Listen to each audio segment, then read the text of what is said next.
welcome to Reddit on Reddit, the internet's auditory version of Reddit. I'm Nelson Allingham, joined by Michael Campbell. First show of 2019, Nelson, and we're off to a flying start. If I do say so myself, look at how high the energy is, and will remain this high for the remainder. The energy is so high, I can't control it. Of 2019, have you been keeping up your New Year's resolutions? I hope so. Yep. You made them last week. Yep. I've been way more active. Yep. This week, while I was playing Red Dead Redemption, I went up and got a glass of water. So, jeez. So you've been keeping fit by getting up, getting a glass of water. Yeah, I just said I wanted to be more active. So. And hydrated. Double whammy. You could have had a Coke, but you had a water. I had a water. So smashing it. I'm going to make that. Can you kind of like store New Year's resolutions? Yeah. Like, so I'll kind of just double up this year, like stay better hydrated and be a little bit more active. No need for one next year. So then next year, I've already done two. Yeah. I like this. I should have done a bunch of easy ones this year. Yeah. Don't do one big one. Don't do a big one. Nobody commits to a big ones, and then you've got like 5 years. I reckon, though, the problem is, if it works this way, does it also work the opposite way? If you don't do it, you have to do extra the next year. Because I might be well into the negative. That's true. Yeah. And does it count if you make one but don't stick to it? Is that also a negative? Yeah, I think that's a negative too. I think probably younger Nelson, the idiot, has let himself down. I bet you one of my New Year's resolutions was to be Batman, and haven't been able to follow through with that. Your parents still alive and well. So annoying. I can't be Batman if they're not dead. You keep like, Mum, Dad, come down this alley. And then the bloody streets of Melbourne are too safe. I know, yeah. Second most livable city in the world. We haven't forgotten them a second now. And the other thing... You would think, now that we're not the most livable, crime would be everywhere, by the way. Crime would be just all over the shop. The other thing I obviously would do is try to encourage them to go see more operas. Yeah, obviously. But I don't want to have to sit through an opera. I mean, nobody wants to sit through an opera. Look, I know. I was going to say I like to imagine this, but I don't because you're about to hear the follow-up. Okay. If your parents were to die and they're like, Nelson, they've left you $25,000. And then you're like, gotta be Batman on $25K. I forgot that part of the story. He's very rich. I won't get a Batmobile. My Hyundai is fine. I'll get a cat, call it Alfred. Yep.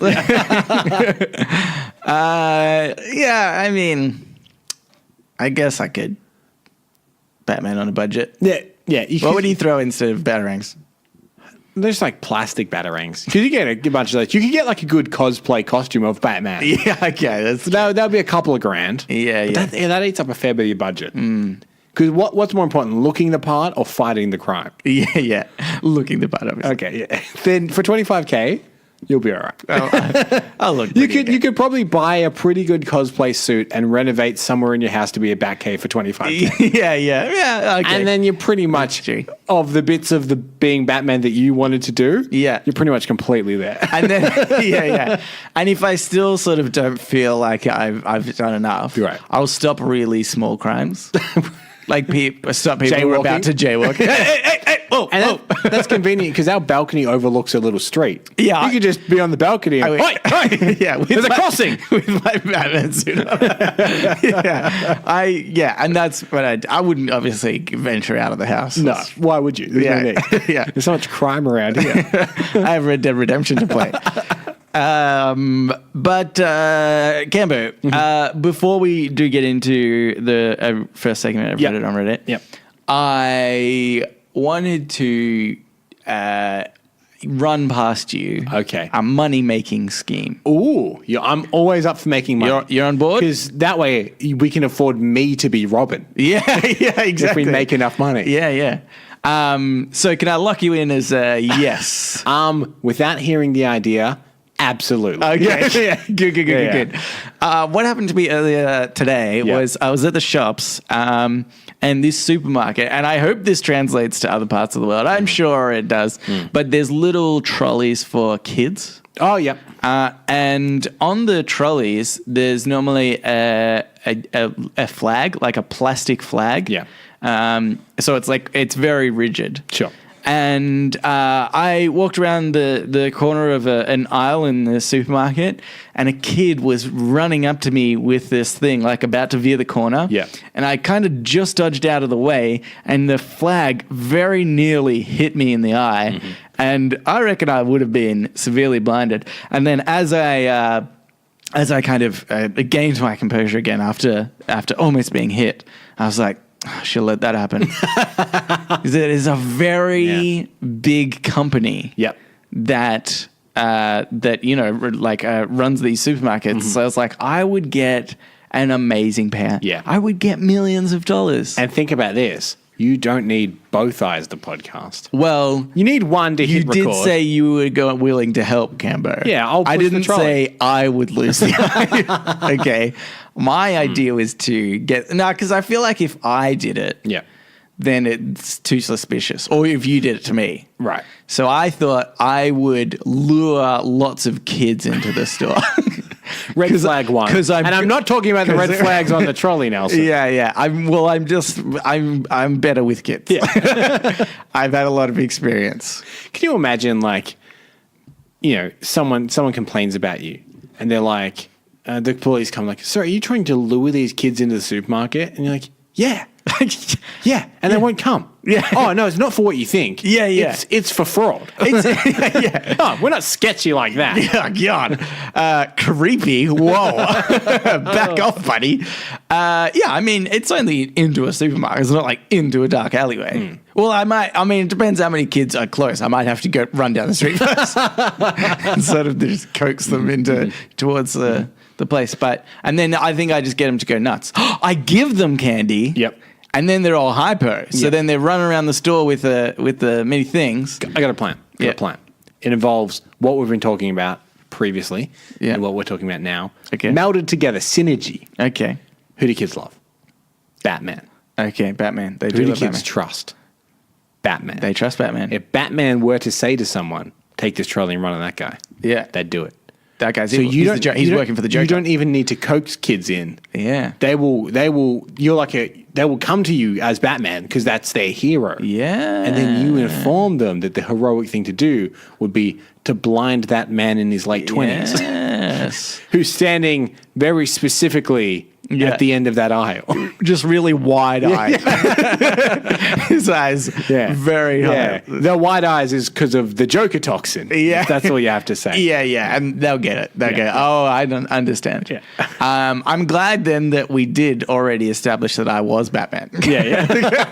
Glad we One downside for both of us, one downside each.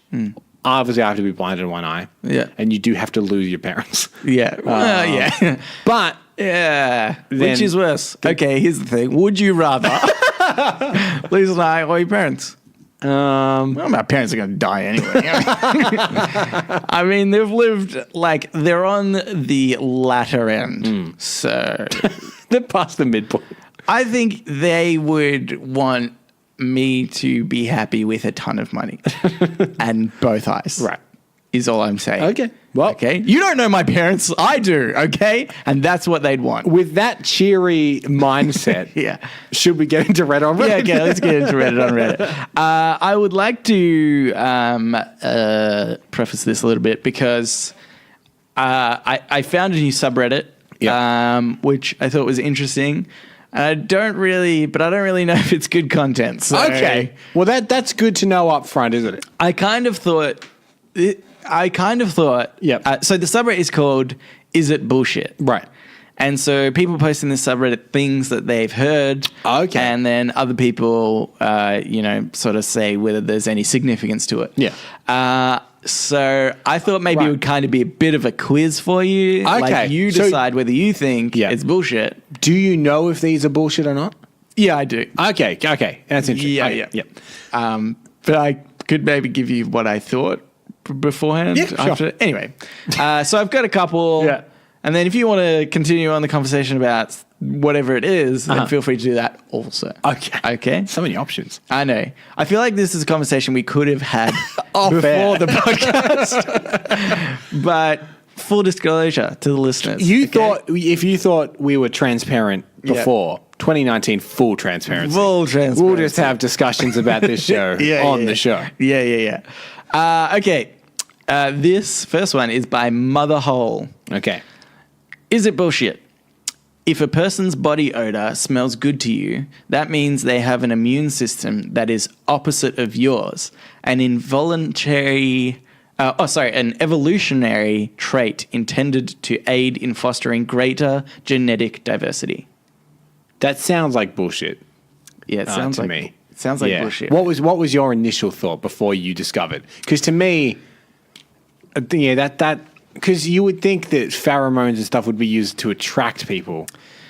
Well, right, which makes sense. Because it's saying if someone's body odor attracts you, that is an evolutionary thing. Yeah. So I understand the basis there. Yeah. But like the idea that pheromones do exist and it does play a part in nature. Here's an example. Yeah. I was talking today about the actress Kristen Stewart from the Twilight films and stuff. Yeah.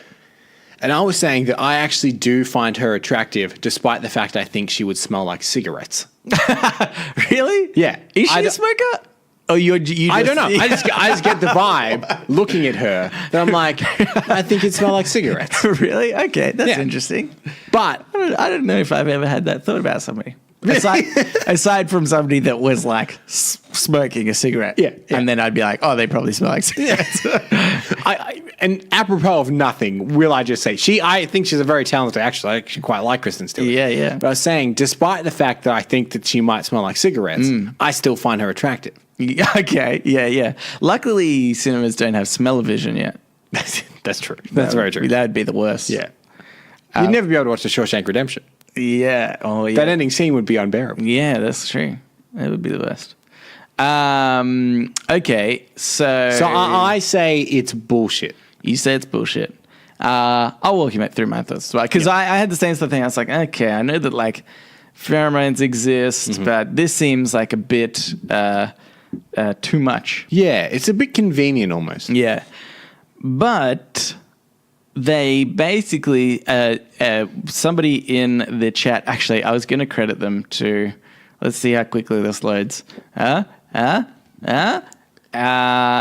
so Andrew Maxidon said that it's not bullshit. Oh, okay. But it's blown out of proportion. Right. So it's similar to how they're like, science says wine actually makes you healthier and you lose weight. Yeah. And then if you read that study, it's like, well, there's chemicals in wine that do actually aid that. Yeah. There's also a lot of other stuff in wine that also contradicts that, but then that gets blown out of proportion. People are like, oh, well, I'll have a glass of wine to be fit. Is it similar to that maybe? Yes. I'll actually read the whole comment that this person wrote. Please do. He said there was a famous study done where women were asked to smell shirts men had slept in and rate how attractive they found the smell. The shirts the women found most attractive were the ones with the most dissimilar MHC genes, which are a big part of your immune system. So it sort of does have a truth to it that in some degree the if they're different from you actually might say that they smell more attractive, which it just seems crazy. Yeah. In like, and surely this made sense when God was creating us.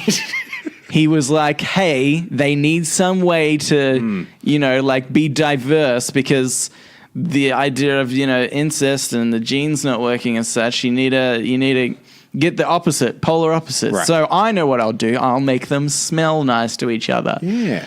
But this day and age where we're so advanced and like what humans consider when thinking about dating somebody, and having a mate for life. Like smell has got to be really low on the list of like importance, especially just for the fact that like I remember in previous girlfriends, they would buy a certain perfume. And I would identify them via the perfume smell. Well, this was my question is, do you think when God created us, yes, and he was like, which he definitely did. I've got the thing, haters. I've got the body odor thing. Yeah. That's sorted. Yeah. And then he looked down to see what we're doing. And this guy's like, I invented perfume. Yeah. Now you can smell however you want. He was like, shit. Ah, crap. I shouldn't have invented flowers. You know what? Use it all you want, but it's going to kill the environment. Yeah. That's the power I have. Yeah, that's true. Joke's on him. We're still alive. Just. But yeah, I think it's that fact has almost become irrelevant now. Right. And like maybe you will. And in fact, there was another comment by I think a girl, used only in moderation, and she explained that her other boyfriends in the past, she had like the smell of their musk, but her current boyfriend she didn't like the smell of him in the morning, and she found out, and they're like unbelievably similar, like their backgrounds are really similar, and she has this fear that they're actually related. She's just waiting until the news drops one day. But I thought that was really interesting. But obviously, it's only like you're only going to notice it probably at one part during the day, like when they wake up or something, and they're at their most smelliest, and then it's like who cares? So this is what I find interesting is that in 2018 and now in 2019, it's quite in vogue to be like quite woke and have diversity in the workplace, and then people are being like, oh, all this diversity, you're shoving it down my throat, but you can be like, no, biologically, your body wants diversity. Yeah. It wants you to mate with people that aren't similar to you. Yeah. It is natural to not be racist. Yeah. You're purposefully being racist.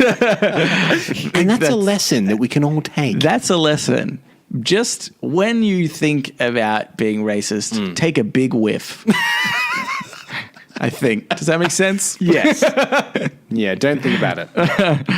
I think the problem is people aren't often racist when they're, like in front of another race. It's like over the internet or like to their other friends. Yeah, but I bet you they smell real bad. They smell so bad to each other.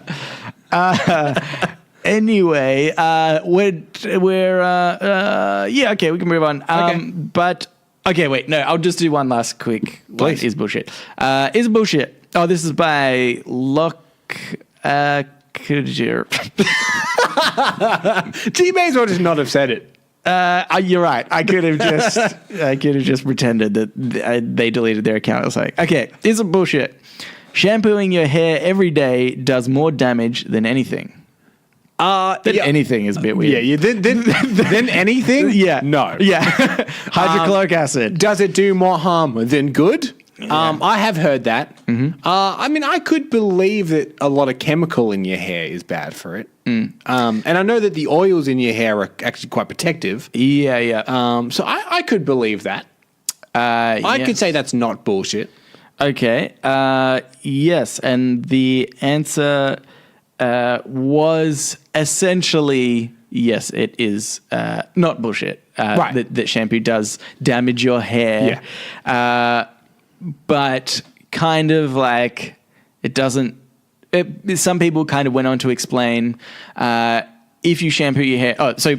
Shampoo companies were the ones that said you should shampoo your hair every day. Yeah. And I actually shampoo my hair every day. Do you really? Yeah. I'm so flippant about shampooing my hair. Yeah, I think I was actually, funnily enough, having this conversation with my mother the other day, and she was talking about how, I don't know, she found out somebody doesn't like shampoo their hair, wash their hair every day. And I had to tell her, I was like, no, I think our family is the odd ones out. Yeah. I think it's actually more common that people only wash their hair every few days. Yeah. No, I'm like once a week. Yeah. Well, I think a lot of people in this chat was saying, in making the comments saying, oh yeah, I wash it once, maybe once a fortnight, once a week. So, I thought it was interesting. I'm trying to explain to my mom, and she's like, No, I don't think so. But somebody put in the defense that something like if you have been shampooing your hair for a really long time, then the shampoo strips the oil out, but then your body naturally produces more oil, right? To keep up with it or something. Sure. So you're producing more hair oil than the average person. So I think that I don't really know. I don't to brag, look at my hair enough to be like, because they're like, oh, it's damaged. It makes it split ends or whatever. I've never looked at my hair and gone, oh, split ends. So maybe I do, but I think generally my hair is maybe okay, of an okay standard. And so I think, maybe you can't stop bragging. Maybe you produce more hair oil than the average person. You think maybe your hair's okay.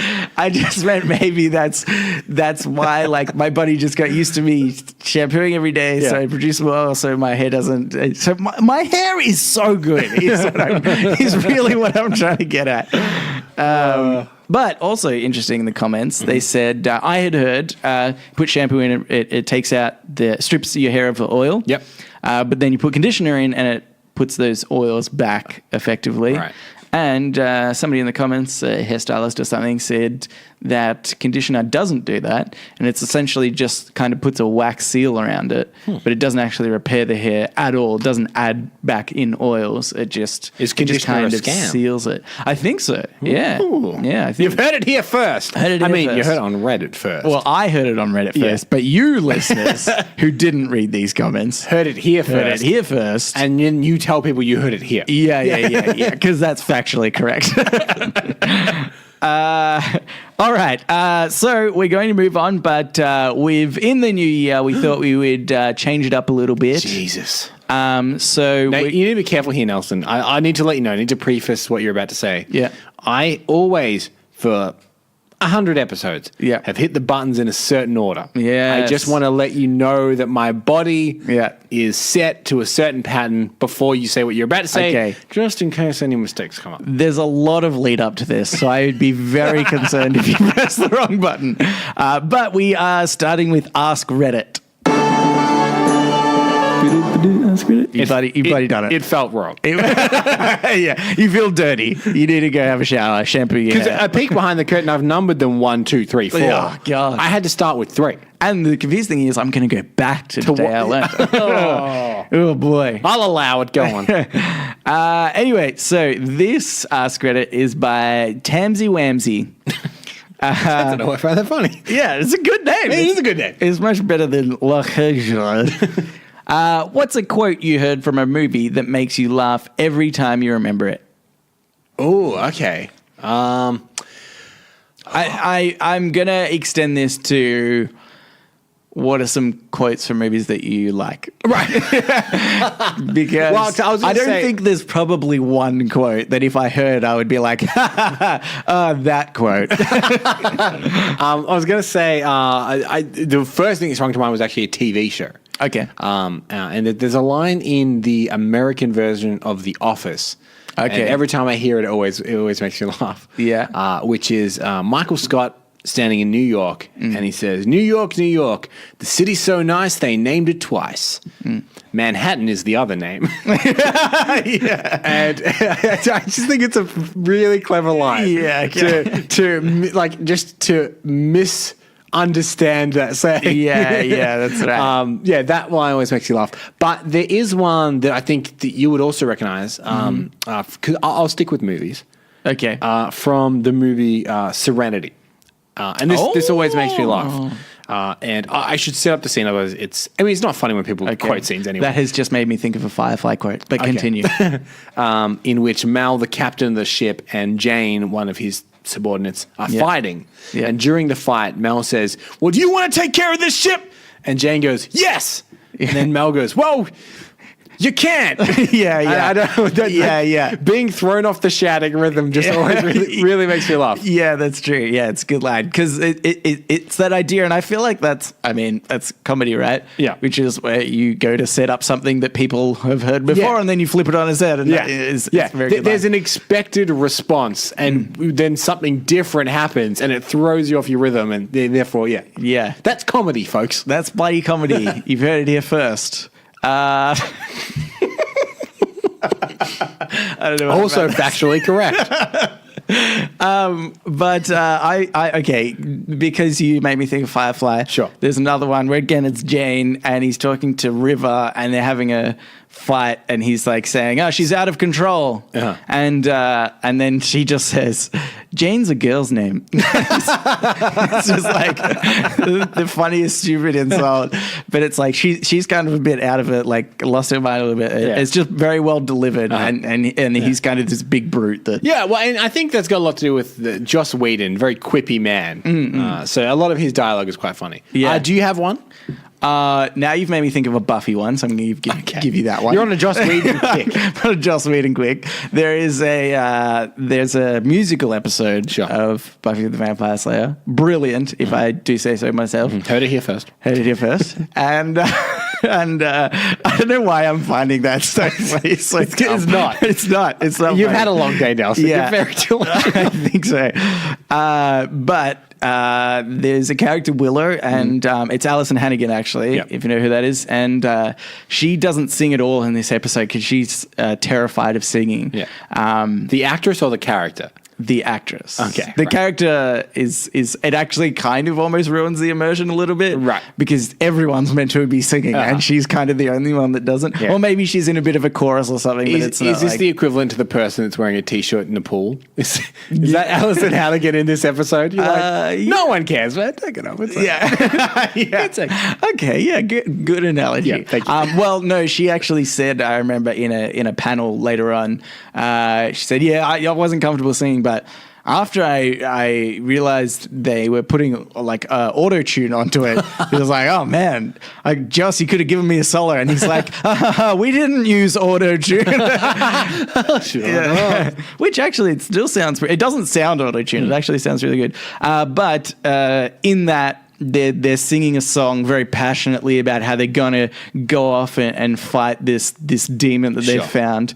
And I wish I could remember the line before this one. So you got the rhyme, right? But Alison Hannigan, her one singing line is, "I think this line is mostly filler." Because it's just like comes out of nowhere, and it just makes it so much more funny because they're all meant to be like singing these jovial songs that are just coming to them. So it's good. And it's a little bit meta. Yeah, it's very meta. Yeah, that's right. But the ones that I was thinking of, not so much that I find funny, but I enjoy a lot. And funnily enough, we heard it just the other day. Somebody quoting this line on a TV show. Yep. It's from Die Hard. Yep. When he's in the air vent. Yep. And he lights his lighter, his cigarette lighter, and he says, "Come to the coast. Come over to the coast. We'll get together, have a few laughs." And I don't know why, and it's like such an iconic quote from Die Hard. A lot of people comment on it or quote it, and I don't know why it's so iconic. Also, why it's so funny, because he's not saying anything really that funny. I think it's just the tone in which he delivers it in. It's the dry wit of a young Bruce Willis. That's what really delivers that line. Yeah, that's right. And I also sort of quickly went through the comments of this thread, and funnily enough, I found most of them pretty crap, or like ones that I just hadn't heard from, or like random movies. Right. There was ones from like the Pink Panther and stuff. Right. That, I see. My mind went to, I bet you there's a lot of Anchorman.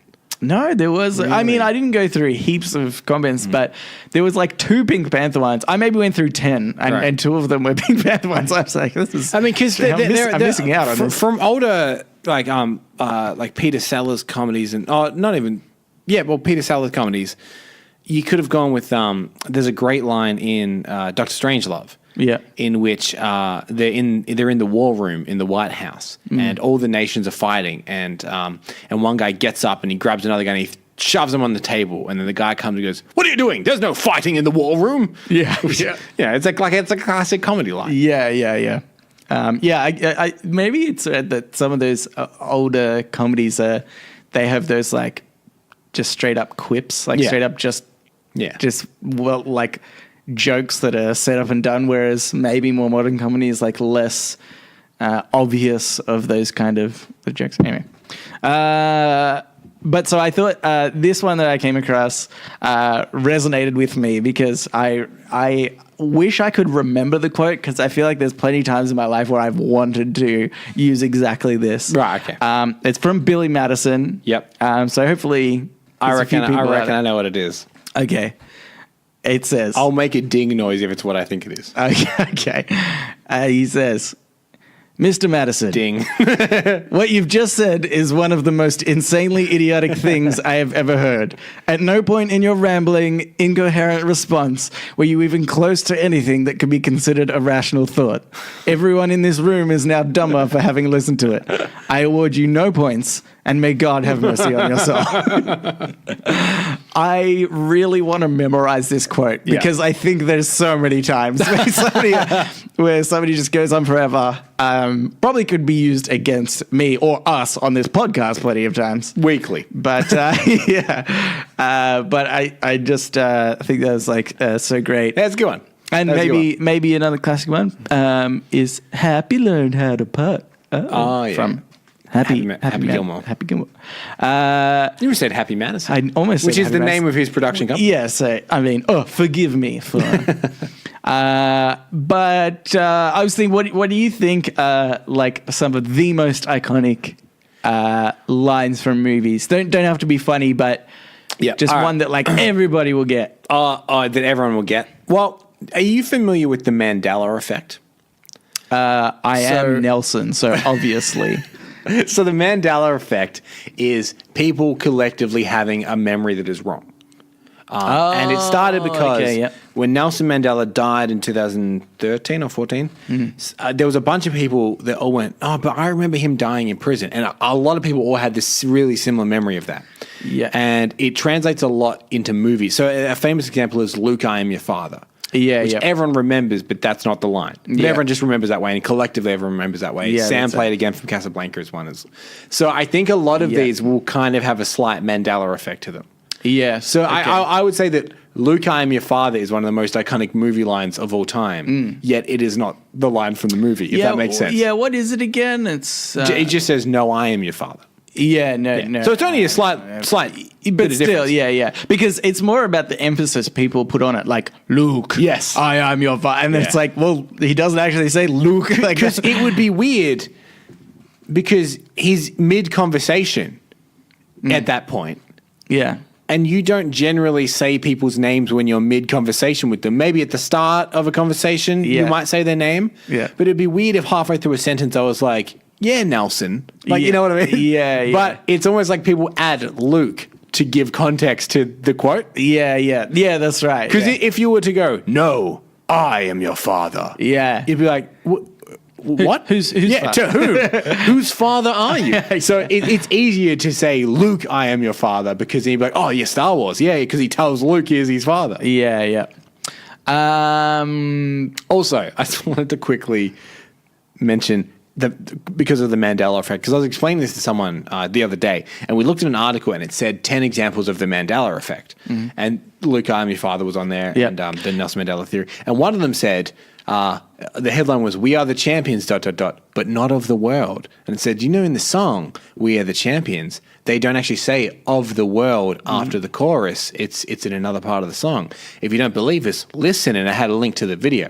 So I played the video, it got to the chorus, and it said, "We are the champions of the world." I'm like, that was just wrong. That's just frankly wrong.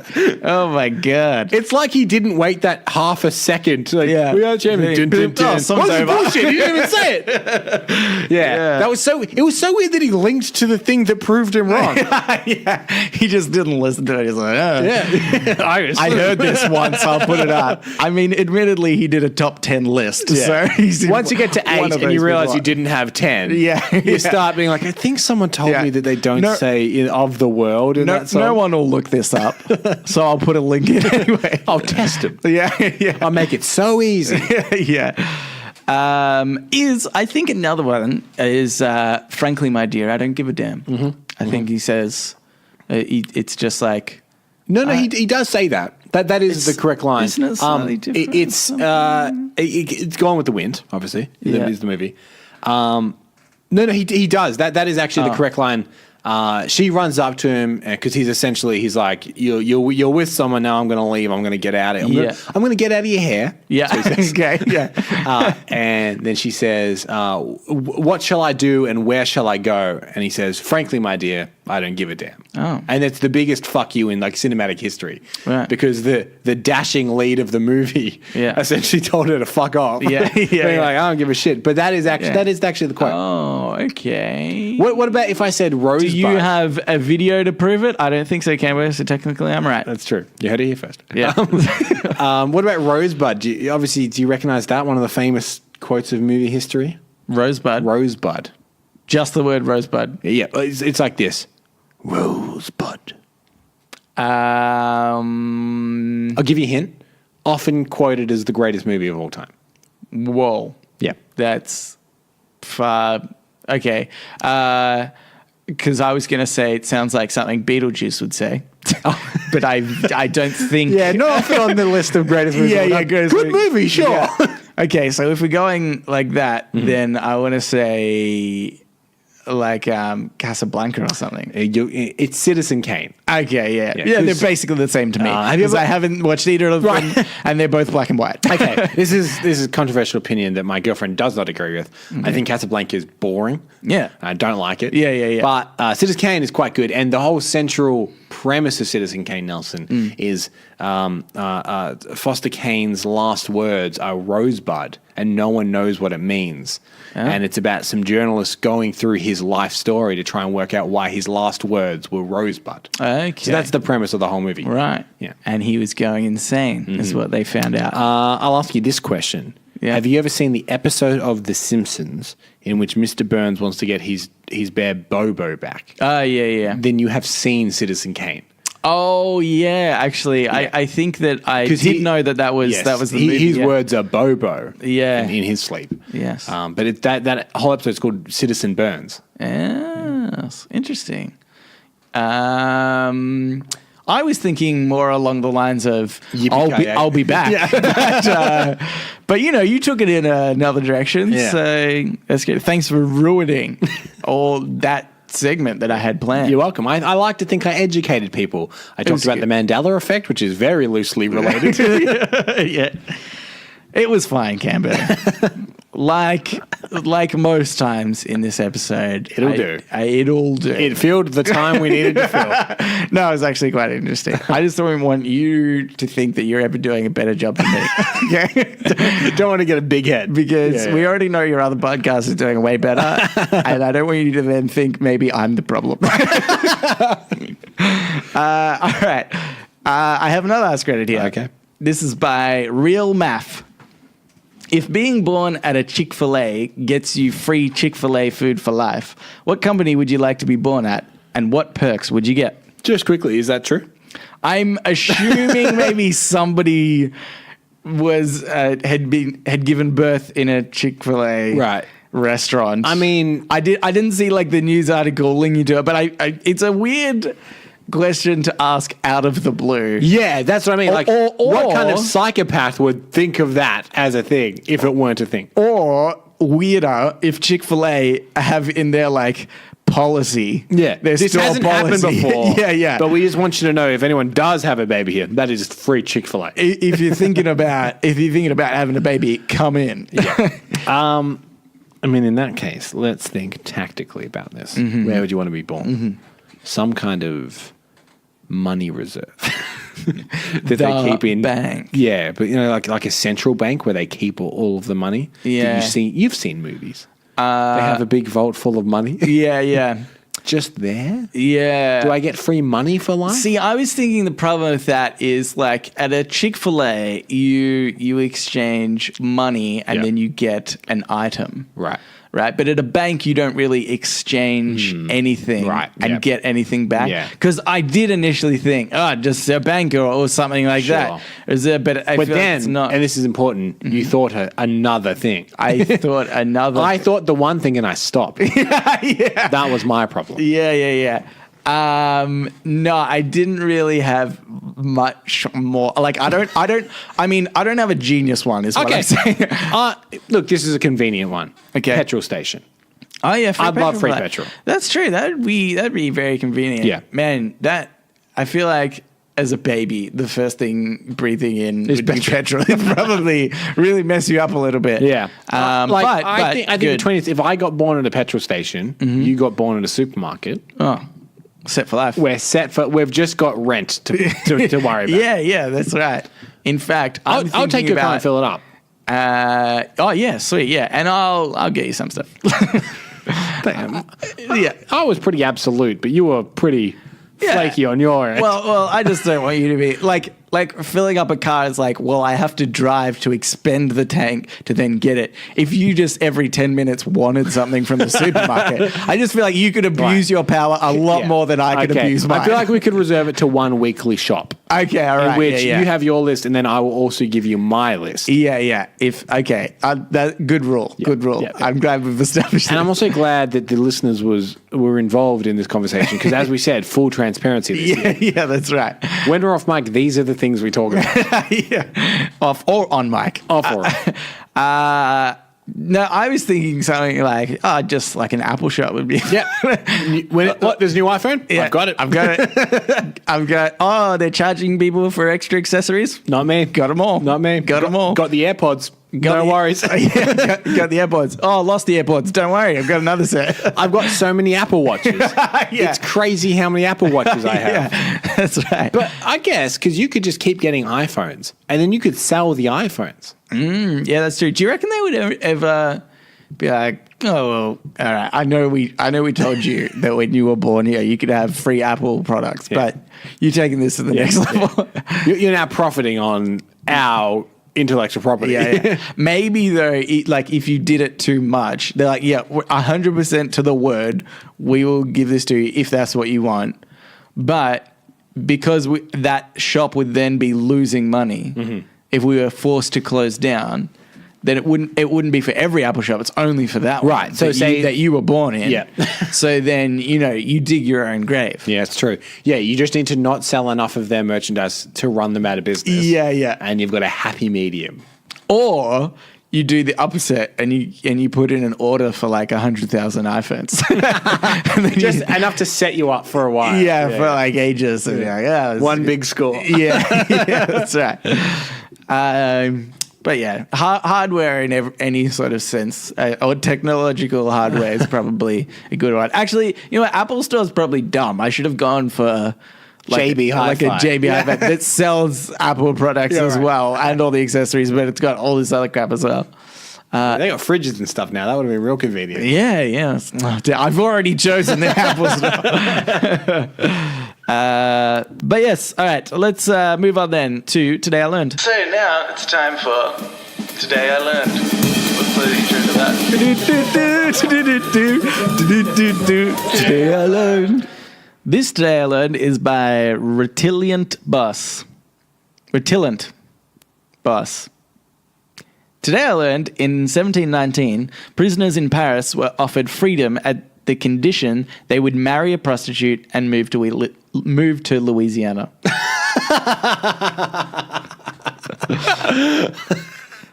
That's so funny. I know. Well, I mean, I've never been to Louisiana. Yeah. But it's fun to shit on it. Yeah, that's right. I like the idea of how this may have come about. They're like, El Presidente. Oh, wait, that's like Mexican. El Presidente. Presidente. Well, I think that you have a prime minister anyways. Oi, prime minister. And he goes, look, we've got a real problem. Yeah. We have so many prisoners. How many prisoners do we have? Tres. Oh, it's the only number I can think of. You could have said it in English, but with a French accent. Hundreds of thousands. But I think that's far more racist, Cambo. So I never said this wasn't racist. You know what? In your defense, that's true. Yeah. Right, so they came to the Prime Minister. Yes, yes, and he says, millions of prisoners. I've jacked it up way too much now. Too many. What are we going to do? I will have a cigarette and you will tell me? Yeah, and then another person comes out and he goes, le Prime Minister, I'm sick of all these prostitutes on the street. You see, we are French. We do love the prostitutes. But there are too many, I agree. The prisoners, the prostitutes, we're going to take care of both of them. And also, it's Louisiana. Yeah. Don't know why I mentioned this. Is just a thing to mention. Yeah. He's getting less French as he goes along. Yeah. As most French accents do. He's becoming kind of German. Yeah. But I think that's right. Like, they were just like, well, we've got two problems. Yes. Here's a way to solve them. I like to think we've got three problems. Yeah. Prisoners, right? Too many of them. Ugh. Prostitutes, also too many of them. Louisiana. Fuck them. What's all that about? I hear not enough prostitutes. Yeah, that's right. Yeah. Maybe it was a deal with Louisiana. Right. So the Frenchman was like, we have all these prostitutes, and Louisiana's like, wow, we don't have any prostitutes. That's crazy. Yeah. I think that's it was a mutual agreement. But yeah, I don't know. I just thought that was really stupid. That's probably what happened. Apologies to the listeners that just had to listen to what we just did. Whatever that was. Here's another one for you, Kembo. Please. This is by Musha New. Okay. Today I learned that 1 in 400 solitaire hands are totally unplayable, meaning no cards can be moved to the foundations even at the start of the game. I don't get solitaire anyway. What is the point of solitaire? I know what the point of it is on computers. Yes. We learnt this at our friend's comedy show, at the Game Boy show. I actually knew it before then. Okay. Okay, you're very good. I did not hear it there first. Technically. But listener, you will hear it here first. But you'll hear it here first. Not the Game Boys. Yeah, so when you credit people... Yeah. Because if I remember this fact correctly, the games that came with it, like Minesweeper and Solitaire and stuff, were to teach people how to use the function of a mouse. Yeah. So Solitaire was to do with click and drag. Because you would click the card and you would drag it to a pile, then you'd release it, and that would teach you how to click and drag. Yeah. Minesweeper was to double click? Nope. Well, we don't know what that was for. No. I know. I was just disappointed in you. I was doing a dramatic pause so that you know that I was just so disappointed. Yeah. No, I think Solitaire was maybe also double click. Oh, to turn the cards over or something? Yeah, if you double click like an ace, it went up to something. I think that was it. It was mainly the click and drag, maybe the double click. Yeah. But Minesweeper was right click. Right click, okay. Yeah. Which so many people don't know that's how you win Minesweeper is you actually have to right click and you put a flag down, and then once you've put a flag over all the bombs, then you win. Yeah. But if you just click and you do go to the effort of completing it, although when I was a kid it was just like click. Yeah, exactly. But people would like get to the end and they've found every bomb maybe technically, but there was no like screen to come up saying like, oh yeah, you've completed it in this time. It's like, no, you actually had to right click. So many people didn't know that. But my major point was I don't get solitaire anyway, so all hands are unwinnable to me. Well, yeah. Oh wait, don't know how to play? Like, don't know the rules? I haven't played it in many a year. Yeah. But also, I'll do like I'll deal a couple of cards and I'll be like, why am I doing this? Yeah. I think that's my problem. My will to live is not there. Yeah, that's right. It just seems like the most boring game because they're saying, 1 in 400 hands of solitaire are totally unplayable. Yeah.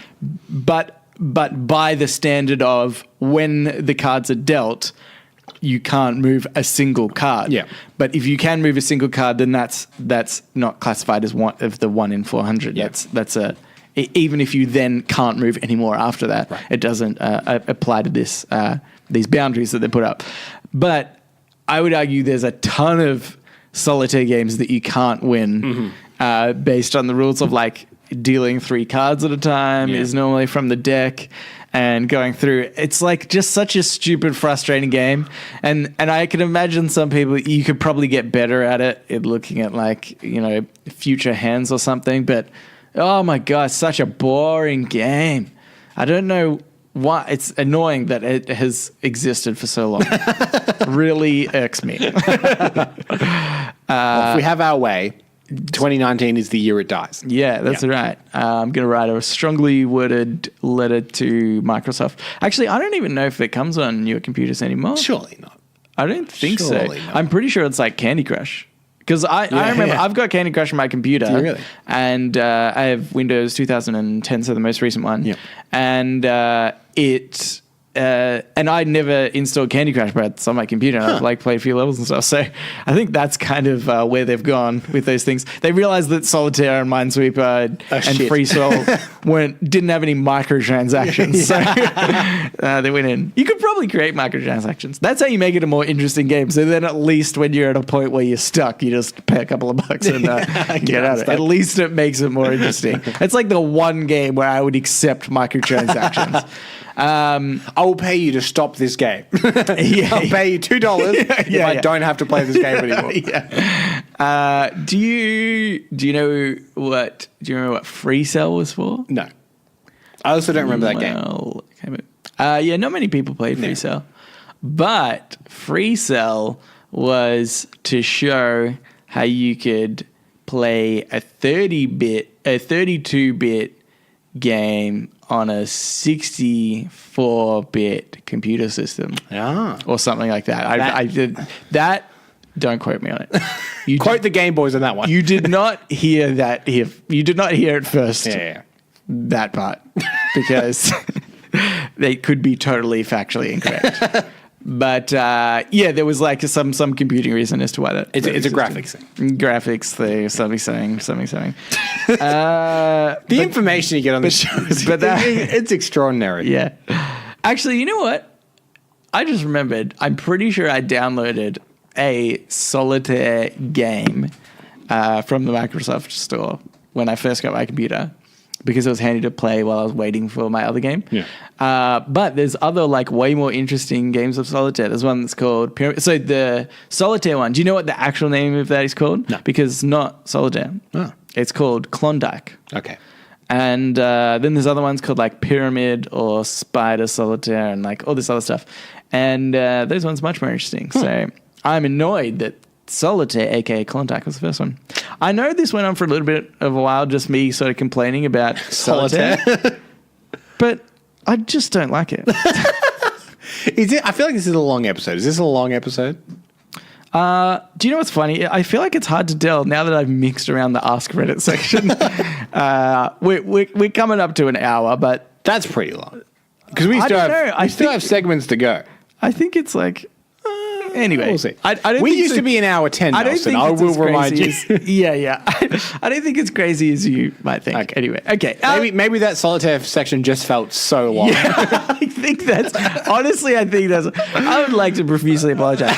I don't normally give a shit about anything we talk about or care for you listeners at all. But in that instant, I actually felt your pain as I was listening to myself talk about Solitaire and how annoying it is. Anyway, let's get to shower thoughts. Okay. Shower thoughts, shower thoughts, shower thoughts, shower thoughts. This shower thought is by Poisonator. The unspoken rule for using a phone's calculator is to hit the clear button 3 to 5 times before starting a new equation. Is it that we don't trust it to have deleted our sum? Is that what it is? I reckon everybody at some point must have used... Actually, I'm surprised, right, that this person... And I'm going to say, and maybe this could be ageist or something, but I think maybe this person is quite a bit younger, because they said the unspoken rule for using a phone's calculator. Right, yeah, okay, yeah. But to me, I don't... Calculator in general. I think... I think on the phone... I might only press it once. Yeah, that's true. It's like very clear display. But if it's a physical calculator, that's when I press it 1,000 times. I think I'm the same. Yeah. I would say this category also includes pedestrian crossing buttons. I've never just hit those once. Oh, okay. Yeah, I always hit it once, twice, maybe 3 times. And I'm like, it's definitely been hit now. Yeah, okay.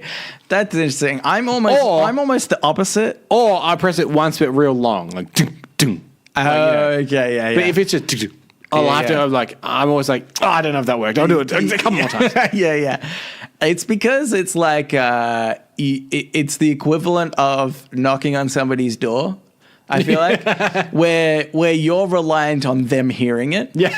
And so you're like, oh, maybe my knock wasn't loud enough or I didn't do enough knocks. It would be weird if we're sitting here and there's just a... Yeah, exactly. Yeah. Was that something? A knock at the door? Yeah. And so we rationalize that computers think the same way. Like, he only... There was only one tap. I don't know if I should signal the lights. No, I like to do it I like to risk it at crossing lights sometimes. Not all the time, but sometimes I'll walk to it and I'll be like, I'm not going to press it at all. Because I think that it'll just naturally change and I'll go. I think of that of busier ones. But if you're in like a country town or something like that. I guess I'd do that. Yeah, if it's by itself. If I'm in the city, I'm like, these are definitely on a timer. For sure. Yeah. Also, do you ever find that you never trust anyone else at a pedestrian crossing to have pressed it? Do you know? There'll be like 6 people there and you'll walk up and look at them all and be like, I don't know, I'll press it. Yeah. I don't trust that all 6 of you have done this. And then they idiots. Yeah, and then they look at you like, come on. Really? Do you know, I think it's funny in a similar context maybe is, have you ever gone up to the deli at a deli? Yeah. The counter at a deli. Yeah, the counter at the deli, and they have those numbers for you to take. Yeah. Have you ever gone to a point of, most of the time I go there and there's not a big queue, but like very occasionally there will be. Yeah. And on multiple occasions I've walked up and gone, there's heaps of people here. I'll grab a ticket. I grab a ticket and then like 3 or 4 other people will go, oh shit. And then they'll like quickly grab a ticket. So you start the ticketing. Yeah. And I actually normally, if I see people come up, I'll be like, oh, you have this one because you were here before me. But it's like a system that nobody knows at what point to start grabbing the tickets. That's true. Yeah. There's no rule that says more than 4 people, tickets are now required. Yeah, that's right. And so I just felt like it's the same sort of scenario where you take a ticket and then people are like, come on, man, come on. Like, we've been waiting here this whole time. We all, before you arrived, all had an unspoken agreement. She was next, and then it was me, and then it was this guy, and we all knew that. Yeah. And then you've come and you've put a number on it. Yeah. I was thinking as well,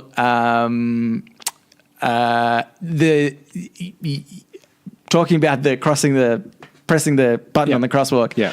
I remember in my high school, for the end of year 12 exams for psychology, one of the questions was, why do people press the button on a crosswalk when they have seen somebody else across the other side of the road press the button or waiting there? I think is like different scenarios. Yeah. And that was like just the psych question that you had to write an essay on. Interesting. As to why that was. Wow. And it ends up being a like diffusal of responsibility thing. And it's interesting. I didn't do psychology in year 12. But a great podcast question. And a great podcast question. Coolio, I just had to check that we were still recording because your screensaver came on. Yep. Peek behind the curtain. We recorded the start of this episode twice and swap computers. So I freaked out a little bit there. Okay, here's another one. I hate lower caps. That's the user? Yeah, okay. And it's in all caps. Yep. Getting ghosted is like failing a test and the teacher not circling the answers you got wrong. Have you ever been ghosted by somebody? Well, I'm assuming this is more like dating and not just like, I don't know. yeah, you're talking about the idea that someone just leaves without telling you or never arrives. Or never arrives, I think, either. Not the Hamish and Andy trend that they started several years ago of walking very close behind someone and without them noticing. Which was the weirdest trend in just Australia for about 6 months, about 5 years ago. Okay. Was it just Australia? Did they make it up? Yeah, I don't know if they did. They tried to go on Graham Norton or something, and everyone was like, this is weird, and who are you? Okay, right. And then they just came back to Australia where everyone loved them. Yeah. Anyway, more on them later. Okay. Right. Yeah, I mean, I've been ghosted. I'm also a ghoster at parties. Mm-hmm. Especially because I don't drink a hell of a lot. And if I'm at a party that's particularly drink heavy and people are quite drunk, Right. as a sober person saying goodbye to a lot of drunk people, it's very time consuming and very annoying. Yeah, yeah. Because you'd be like, I'm going to go. And everyone's like, no, don't go. Stay here. They put their arms around you and stuff like that. So it's literally just easier. And they keep trying to convince you to have a drink. Yeah. And And stay for their amusement. Yeah. But you know, like, if you're ever convinced, like there's been that one time where you were convinced and you're like, all right, I'll hang around. And then because they're drunk, they lose their interest instantly and walk away to somewhere else. Instantly. And you're stuck there being like, yeah, well, I still want to leave now. So yeah, it's something I will ghost people in that situation. I'm like, it's just easier if I just leave. Yeah. It's easier for you because you won't notice. Yeah. It's easier for me because it saves me time. I feel like this is not applicable to the shower. Yeah, it's more like being stood up on a date. I think being stood up, it's probably more. Yeah, no, I haven't really been stood up. Or have you stood someone else up? Breaking lots of hearts, have you? I don't think so, but there's always a chance that I just never remember. Yeah. Like, I just didn't remember the date at all and still don't remember it. Yeah, Someone's like, no, I remember. There's a girl out there that just fucking hates you. Yeah, I think I'd be the same. That I don't know that I've purposely done, which makes it worse because they're probably, stressing over it. Like this person that's like, oh my God, what did I do wrong? Why haven't they told me anything? I'm like, just forgot. There may well be a girl out there listening to this segment right now where I'm like, I don't think I've ever stood with someone up. Not that I remember. And they're like, you son of a bitch. Yeah. I cried about that for years. That makes you sound very arrogant, doesn't it? That someone would be like, I cried over you. No, Camber, now I think you're devaluing your worth. Oh, thank you. I'm sure somebody cried very hard. Stop it. I will, because I was lying through my teeth. God damn it. Here's the last one. Okay. This is by Chernaglow. Hey, I think we might have had them before. Making eye contact with an in-store kiosk salesperson is like accidentally tapping a pop-up ad. Have you had this? Yep, for sure. The best defense against that is headphones. I reckon headphones have significantly decreased the amount of in-store sales or kiosk sales. Yeah. Because you can just lock eyes with someone and then look straight ahead and they'll call out to you and you're like, can't hear it, sorry. Yeah, okay. I feel like, though, you still have to be brave to be like, you have to have the balls to lock eye contact with them because they've obviously their eyes widen and you can see their mouth moving and even if it's just for only a brief second that you quickly look away and keep walking. It's hard for me to. I don't normally walk around with headphones, but I reckon I have on occasion, right? And I've just instinctively took off the headphone, knowing very well that I don't want to speak to this person. Yeah. It even just one headphone, and be like, "Oh, sorry, what?" And they're like, "Oh, do you want this thing I'm selling?" And I'm like, "No, I don't know why I took the headphone off."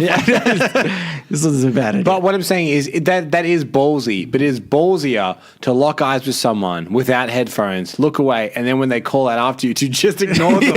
Yeah. When they're like, I know you can hear me. Yeah, that's right. Yeah. I often find like I'll get out my phone and look at it, but I know that they know that's phony as well. Yeah. So I feel like they still call out to you. And then again, I sort of naturally like look at them and I don't pretend like, oh, maybe they're talking to somebody else. I'm like, I know they're talking to me. They know I know they're talking to me. Yeah.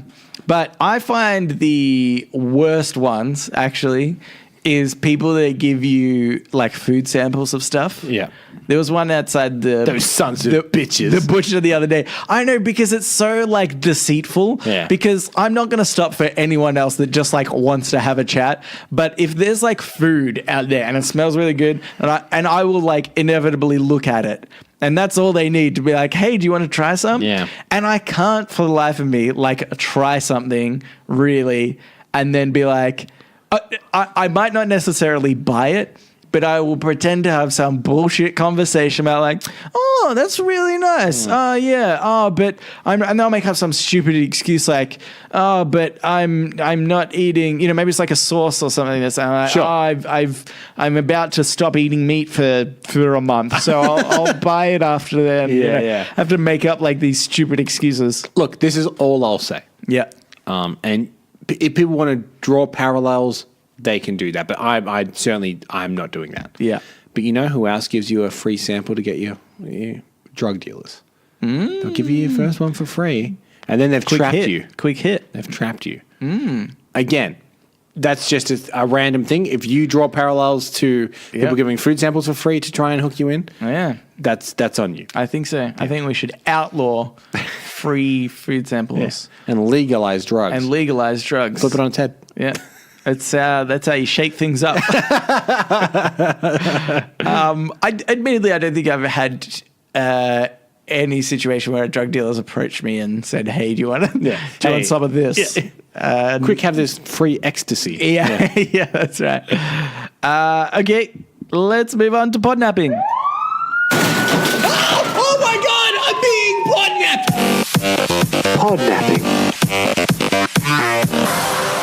This is our old segment. Very good. Where we, Cambo and I, take it in turns to steal or podnap, if you will, a segment or topic of conversation that we've heard on another podcast that we listen to throughout the week or fortnight. And this week, it's Cambo's go. Yes. So I was actually partly inspired by last week. Hazim had written in, and he said he went to like the popular charts. And he found stuff you should know. Okay. That's what we did last week. Yeah. So I actually did the same. I went to popular charts. I went to comedy. Okay. So I thought, we're a comedy show. We did those hilarious French accents. Where's something? We keep making that a running joke where you heard it here first. That I think only gets funnier and funnier. Yes. It's the rule of comedy. So I came across a very popular Australian podcast. Might not be as well known to international listeners, but Hamish and Andy. Yep. And they are just a plethora of fun segments. So that's great for future reference. But this is actually kind of an old segment that they used to do. And it's called Song to Cram. And it actually started back on their old radio show, but they've then since translated it to their podcast. And the premise is simply that kind of like an exam in high school that you haven't studied for, and the night before you'll cram that subject and whatever. Yep. They wanted to see if someone rang up and gave them a subject, and then they would play one song on the radio, and that's all the time they had to learn as much as they can about that subject.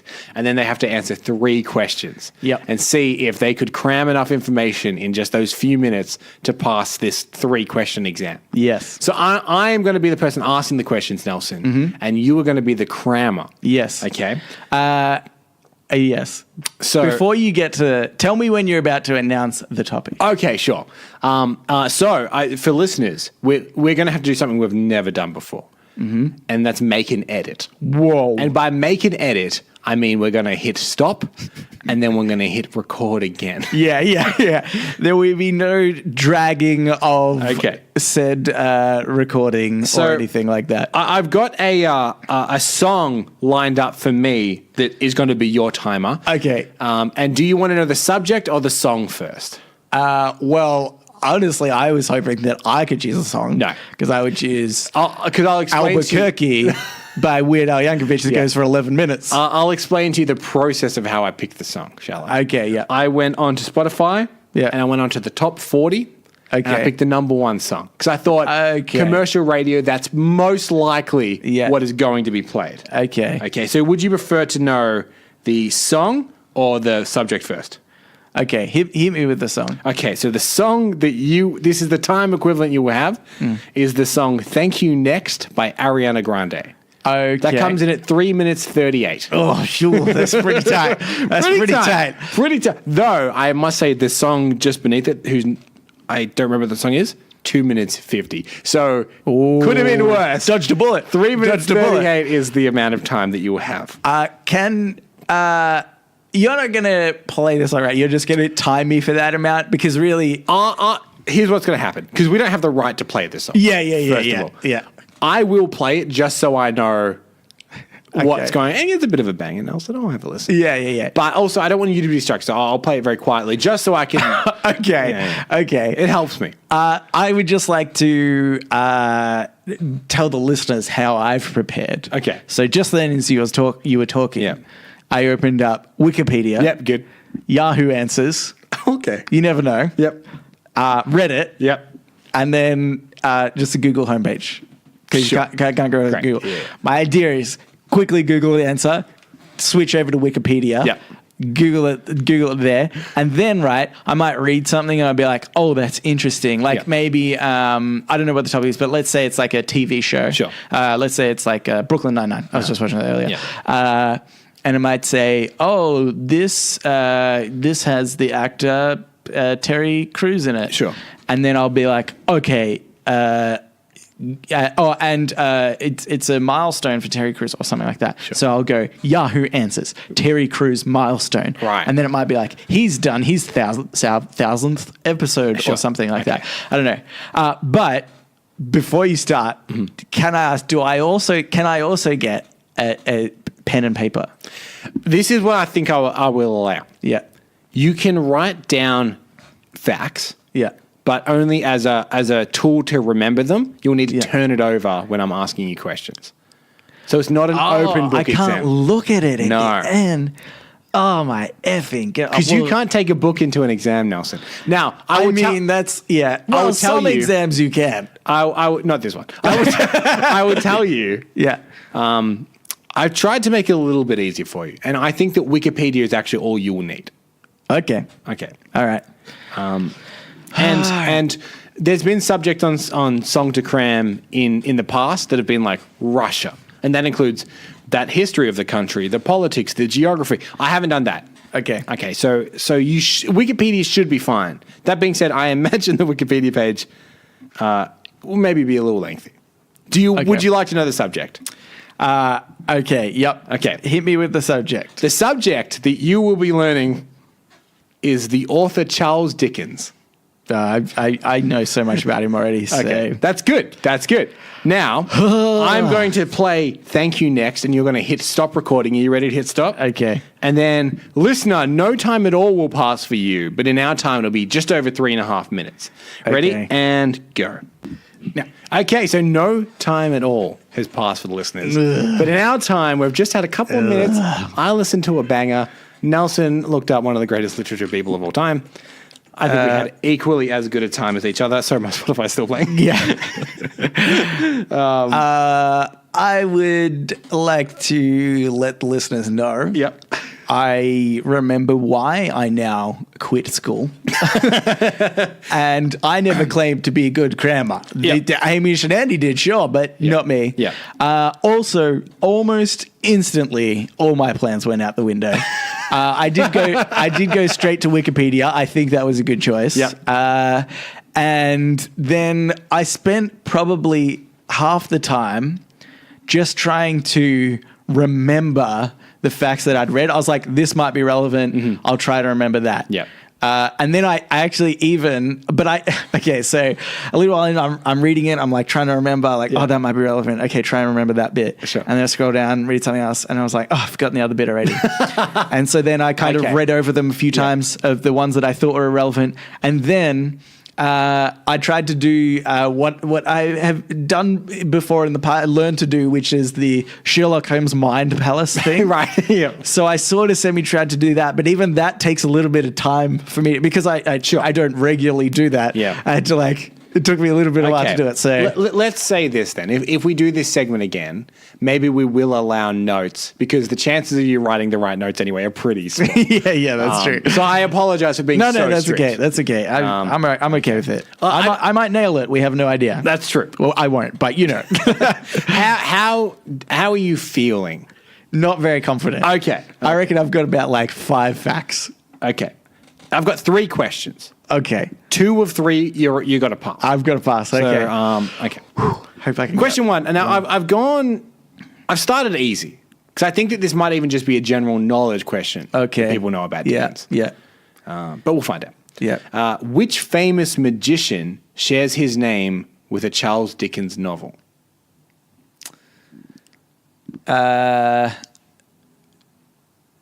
Crap. I didn't go through it. So did you look at his books? So yeah, there were the 3 most famous ones of his. So hopefully this isn't another question later on. No. Okay.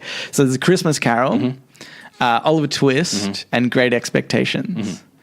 So Oliver Twist obviously is the only name in there, but I don't know if there's a magician that is also called Oliver Twist. What are some magicians that you do know? Houdini is what I'm thinking. Okay. And sorry, did you say is the name of the book? The name of the book is also the name of quite a famous magician. Yeah, right. Yeah. So it's not... so the book is named after a character that is also named this. Yeah. And there's a magician with that same name. I sort of don't think it's going to be Houdini. For some reason that came to mind. But I don't think he's got a book called Houdini. I feel like I'd know that. I'll give you a few hints. It's not Chris Angel. Yeah, okay. Mind Freak. Yeah. And it's not Penn and Teller. Yeah. So it could be Copperfield. I can't even remember his first name. David Copperfield. I don't know if there's been a book like that either. Okay, so I'm going to say it's definitely not Oliver Twist thing because you've continued to give me hints. It's not Oliver Twist. I'll tell you that straight. All right. Screw it. David Copperfield. I have no idea. Correct. David Copperfield is the correct answer. Yes. Now, I did lead you there a little. You led me there. But you know what? I don't know. Maybe I could have kept going with it because I knew it was definitely not going to be Houdini. Yeah. I did think of Penn and Teller, but I was like, well, that's dumb. I think that's definitely not going to be a book. So I think my natural progression would have been not necessarily Chris Angel, but I think David Copperfield would have been my next guess. So I'm giving myself that one regardless. When people say name 5 magicians, that's 5 is your max. Yeah, that's right. Yeah. If you're getting to Dynamo or Darren Brown, I'd be like, that's not right. Yeah, correct. David Copperfield, that is 1. Okay. Next one, a little harder. And now that you've told me that you've only looked at the 3 biggest, I don't love your chances. Okay. What is the name of Charles Dickens' final unfinished novel? Oh, fuck. I thought you were going to say the name of something else, which I remembered, which is unlikely. Just out of interest, because I don't think my last question will... Well, what is that fact? What did you learn about Charles Dickens? No, because it might be your last one. I guarantee you it won't. I would tell you all the things My last question isn't about a book, if that helps. Yeah, that's not the fact I remember. Also. It's probably that. But, I mean, I only looked at the British ones. I mean, you can purchase this book. But famously, because how he used to write was every month he'd put out a chapter. Yeah. And this one just never had its final chapter. I should have gone to his list of books. I am actually amazed that you didn't. Well, because I was just so uncertain about what the questions were going to be about. And because I had his 3 most common books, I was like, but I should have known it wouldn't be the 3 most common ones. The Curious Case of Benjamin Button. Right. That was a different author. Yeah. But that author might have just finished the book. I don't know. It's not dissimilar, I'll be honest. Oh, okay. His last unfinished novel is called The Mystery of Edwin Drood. Right. No. So, Curious Case and the Mystery of, not unsimilar. I basically got it right. Yeah. Also, I've never heard of that book before.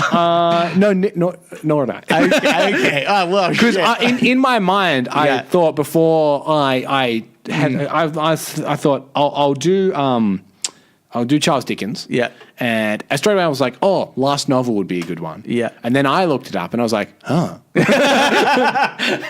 there you go. Yeah, and can I say, this segment is meant to be, you're meant to be the expert. Yeah. You've obviously just looked up and the thing answers. the thing Questions. is, I do know a little bit about Dickens. Yeah. But that But stumped you, yeah. Okay. What's the last one? Okay, so because you've got one and you've missed one. So this is the decider now. Jesus, okay. What phrase is used to describe something that is similar to a Charles Dickens novel?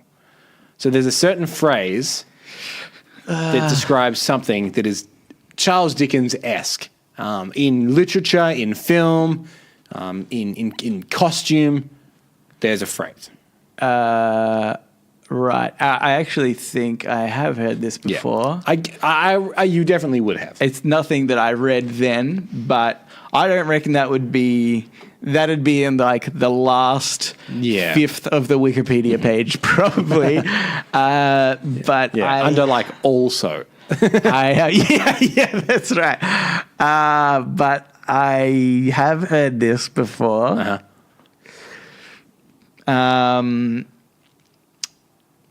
I'm pretty certain. Can you give me a clue to like, is it something from sort of one of his books, or does it have to do more with his name?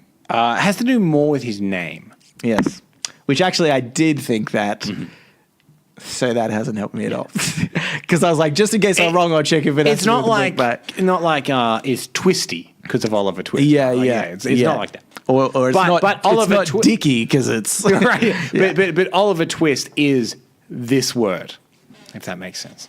Because it's very Charles Dickens-esque. He's poor. He's an orphan. He's but it's got to do with Charles Dickens and his name more than his works. Yeah. I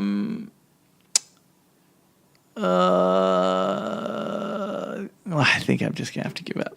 But you've got nothing to lose just by guessing. Well, I said The Curious Case of Benjamin Button, and you got angry at me last time. Furious, in fact, if I remember correctly. I mean, you can go with Dickie if you want. Yeah. Sure, Dickie. It's incorrect, Nelson. What? But let me tell you, you're actually pretty close. Okay. It's Dickensian. Oh, really? It's really so just Dickensian. if something is Dickensian, okay. that is Charles Dickens-esque. I thought it was way more complicated than that. No. I thought it was like I don't know, something like the way in which he wrote or but even though I did sort of know that it has to do with his name as well, I thought it was like a combination of the things. Yeah. Anyway, this was a stupid game and I hated it. Do you feel, though, Charles Dickens just a little bit better now? Not really at all, because... So what was that last book you wrote? No idea. It's already gone. The Mystery of some Earl or something like that. The Mystery of Edwin Drood. I was basically on the money. This is a thing I remember. Oh, okay. I'm quizzing you now because this is what I've got. Year he was born.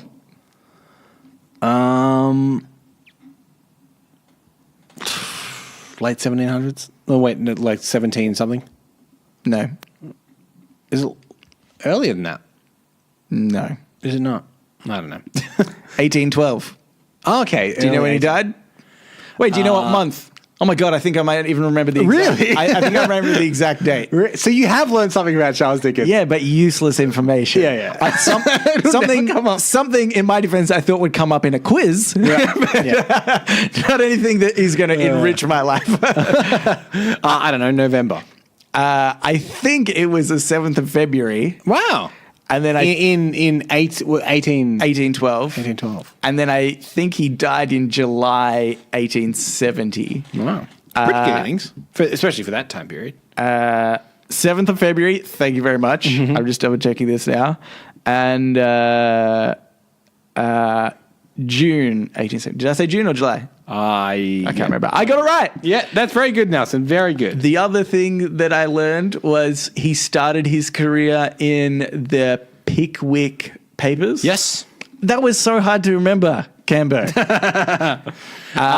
He also started his early life in a workhouse, which is what you see in like Les Mis and stuff, where it's people on like a factory floor and they're just kind of being paid nothing, like a pittance to do. That's where he started. And a lot of his stories are about people that are either very wealthy, like Great Expectations is a poor boy becoming wealthy, or Christmas Carol is about a very wealthy man that's very mean to people like that. So that's through his work a lot. And do you know where he grew up? England. Portsmouth. Okay. See, you say that you hated it, but I think you've become very educated on Charles Dickens because none of your questions were related to any of those things that I learned, or his most 3 famous books. I thought one of them would be a gimme. Yeah. See, I thought David Copperfield was the gimme, but I went too hard. If we do it again, and by your reaction, we won't. If we do it again, I will go even easier. No, I actually kind of had a fun sort of doing it. Okay. It was, I didn't enjoy it at the time or even when we were doing the questions. But now it was a great looking back on it. I find that with roller coasters sometimes. I'm on a roller coaster and I'm screaming, I'm not having a good time, and then it ends. I'm like, that was good. We'll do that again. I think that's like, I've also heard childbirth. I'm pretty sure I was going to say that this is the worst thing in the world. It's only magical after. Yeah, exactly. All right. Now it's time for the AMA Ask Me Anything, where listeners of the show, just like you, listener, can write in and ask us anything you want. We've got a couple here. So I got one here from Kate. It says, hey guys, I just found the podcast and I've been catching up. I see you've had a few guests on before, but my question for you guys is, if you could have any guest on the show, who would it be? Anyway, keep up the good work, Kate. Thank you, Kate. Yep. This could be cousin Kate. I don't even know. That's true. Who's cousin? We also don't know. Probably not. Do you know the first person that just popped into my mind? Sure. I didn't think it. I want to let the listeners know. I didn't consciously think about Charles Dickens. The name just popped into. That would make so much more sense. This name just popped into my head. Yeah, that's a good answer. What is it? And I want to say that I disagree with this. Okay. It was Hitler. Okay. I mean, wouldn't that be fascinating though, that we happen to have him on? Like, we would get many listeners. The exclusive interview. And Nelson, I don't mind telling you. Yeah. I'd ask the hard questions. Yeah, may I'd say, why? Why'd you do that? Yeah. And I don't mind if it's a bit awkward. I would berate him for most of the show. To be clear. Yeah, to be clear. But right, so historical figure. I don't know why. I feel like that's probably not the question anyway, though. Because, it does say any guest. And in fact, any is capitalized. So maybe it could be that. Yeah. But maybe it makes more sense to be like it's somebody that's current day that we could actually... It wouldn't defy life for them to come on the show. Any living guest. Shall we relegate it to just that? Yeah, maybe that, yeah.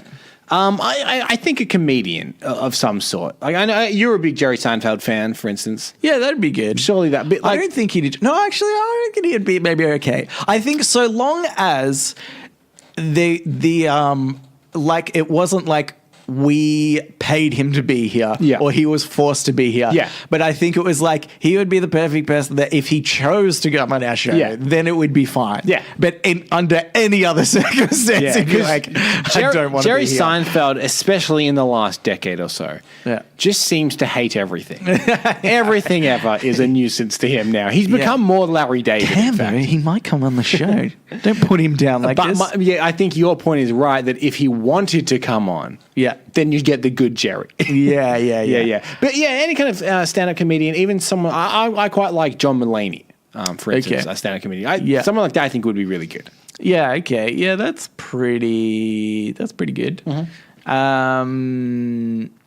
I think maybe, I had a dream last night. Oh, Martin Luther King, okay. Yes. Yeah. I had a dream. It was actually super weird. I only remember one part of it, which was that I was driving around and I saw Leonardo DiCaprio. That's pretty weird. And in Melbourne. He was also super. I don't think we were in Melbourne. I feel like we were in the US somewhere. Sure. I was on his turf. And I'm pretty sure he was totally out of it on drugs, I think, in my head. And I invited him to come in the car. Not that I knew him. It was like, he was super famous. He didn't know who I was. And I was like, oh, hey, Leo, want to ride? And he's like, okay. And he got in the car. And I don't really remember any more than that. But maybe that's a sign. That's a sign. That's what I'm saying, Gambo. Let's get Leo on the show. If you know Leo, if you represent him in some way as an agent or something. Yeah. readitpodcast@gmail.com.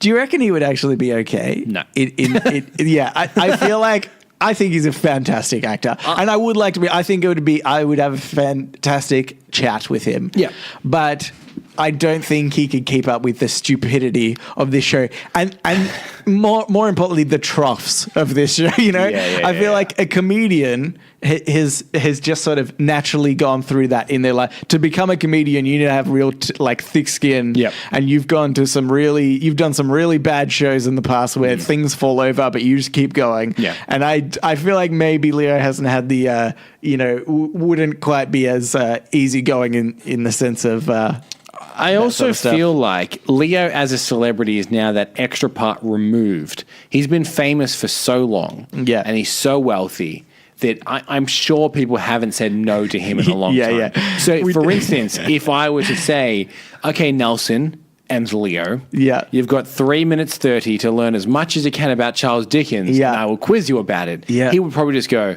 no, I don't want to do that. No, because in his life, he's used to saying, I don't want to do that. And everyone just bends over backwards. Okay. Yeah. No, I think maybe he would appreciate that we're treating him more human-like. But I think the problem would be when we get to, in fact, it almost was a question today, which was... would you forego the internet for a year for $200,000? I think he would be like, I mean, I like the internet, so $200,000 doesn't really do much for me. So also, it would have been quite awkward had he been here and they said, and you said, what are some movie quotes you'd like? Because he'd be looking at me. And I'd have to say, King of the World, obviously. Yeah. Very good, Leo. That's true. Actually, that's like the only one I know. I suppose maybe Wolf of Wall Street, I could grab a quote from there or something. But what about, look at this blood diamond? That was from Blood Diamond. Oh, yeah. I remember him saying my God, it's The Departed. That's also from Blood Diamond. Another classic line. Actually, one that I do remember from Wolf of Wall Street, I know we've gone way off track, but that's not the point, is when he goes, I'm not leaving.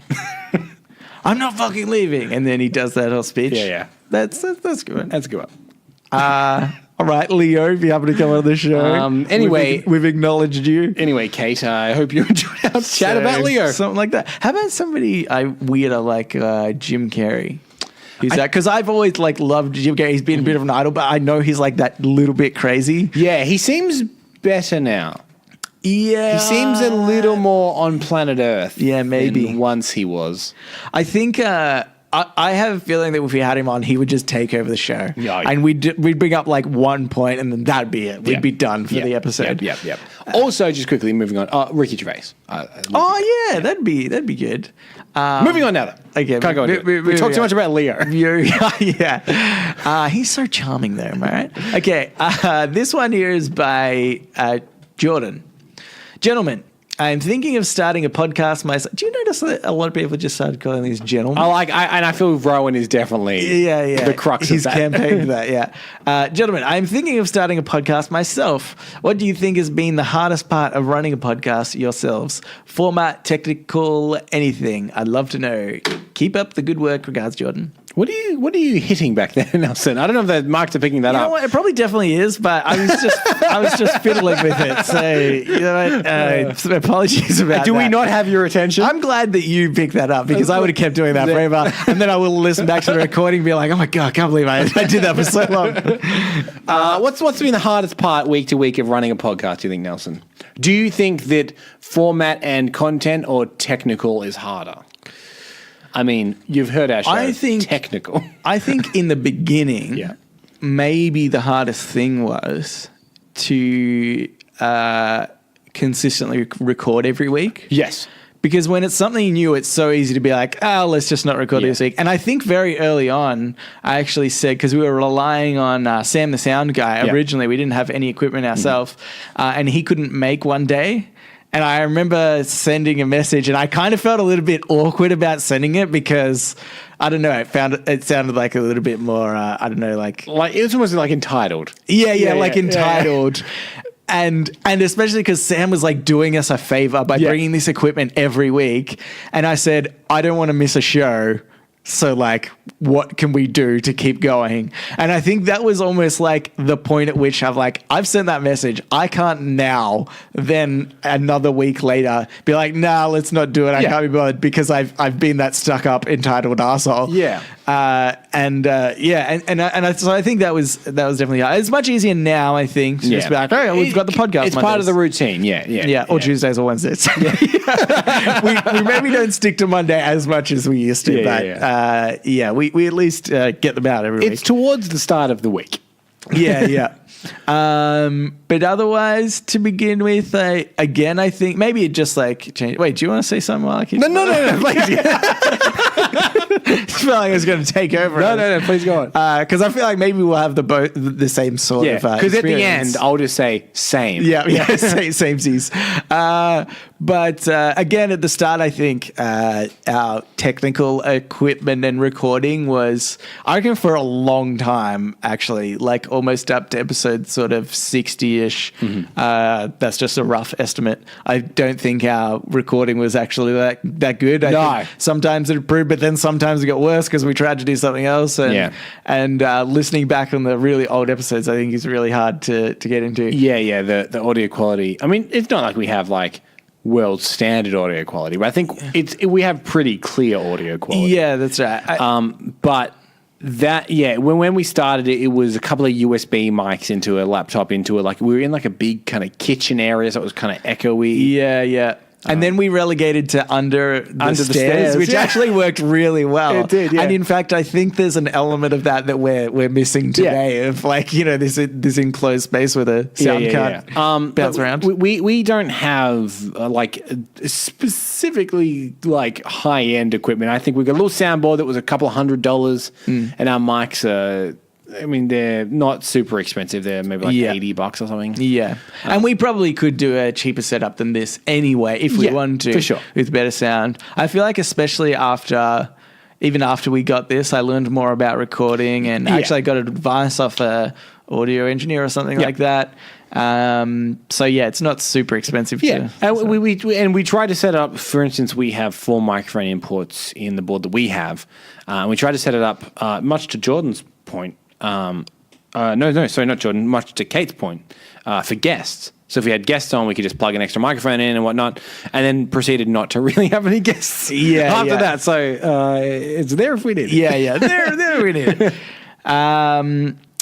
But now for me, I think it's content. Yeah. Because I'm so reliant on Reddit. And listeners, when you listen to one of our episodes, if this isn't your first episode, and you go, wow, that part really fell down and wasn't funny, and they kept talking about it. Yeah. They just kept talking about Leonardo DiCaprio. They just kept doing it. Or Solitaire, for example. I think I can speak for Cambo as well. Like, we're very aware sometimes that our shit doesn't work. Yep. And I think sometimes it's because I can't find a good today I learned. Transparency. That's what we're all about. We're all about it in 2019. So I think sometimes I struggle with that, and we're at the whims of Reddit and what content comes out each week. And the worst part is actually the more that we go on, I reckon more than anyone in the world, I'm putting it out there. Okay. I see reposts more than anybody else because I'm always having to look for content each week. I often see ones that we've done before that are good, that I know, like, oh, we could probably talk about that, but I know that it's a repost. And I just see so many. And even on that, I think I've mentioned to listeners before that, even though I do the show notes, I don't necessarily always have something to talk about with the topic that I've chosen, the post that I've chosen. It's normally just like, yeah, I think we could talk about that. Like the solitaire thing. I basically read that and I was like, oh yeah, I don't really like solitaire, so I think I'll put that in and then we can just sort of riff about that. And that's like as simple as it gets. It was actually something Cousin Rowan said. And he said, first of all, he said, whose cousin am I? We'll never know. And I agreed. Yeah. But when he was on the show, I remember he actually said, it's kind of nerve-wracking knowing that we're about to record and I don't know what we're going to talk about. I don't know how you do this every week. Yeah. And that's the thing, like I do honestly go in blind. The only thing I read ahead of time, I will admit, is these AMAs. I open the thing, scroll down to the bottom, read the AMA. Yeah. And I'm like, I got the vibe. I'll do the rest of the show. Yeah. That's true. So I don't think that's helped in the question of Jordan wanting to start one. Yeah, look, if it's just one person or two people and you've got a laptop with two USB inputs, USB mics are probably fine. Blue is a pretty good brand. The Rode NT USB that I have on my other computer, also very good. Yeah. So all of that preamble led to that answer. Yeah, exactly. And hey, let us know what it is, and we might podnap it. Can you imagine? But does that mean if we don't now, then he thinks that we think he's got a shit podcast? Oh, maybe. Okay. Also, just future-proof us. No one can podnap us. No one can. Don't you dare podnap us. It's been a while since we've added a rule to the show, but I would like to add this rule: no podnapping Reddit on Reddit under any circumstance. All right, that's it for another episode. And guess what, Cambo? You were totally correct. This is a very long episode. I knew it. Very long episode. Sorry. Sorry about that one. So thank you for listening, everybody, and thank you for writing in, Jordan and Kate. If you would like to write in, Reddit podcast, readitpodcast at gmail.com. You can also reach us on Facebook, at Twitter, and our subreddit. And that's it. If you like the show, if this is your first show and you're like, I like bloody cut of their jib, why not give us a bloody subscribe? Yep. Or we don't always drone on about Solitaire and Leonardo DiCaprio. We drone on about all kinds of things. So, it's like, there's many topics. And if you feel so inclined and you did enjoy it, leave us a review, because apparently that helps. Yeah. That'd be great. So we've heard. Thanks for listening, everybody. We will read you later.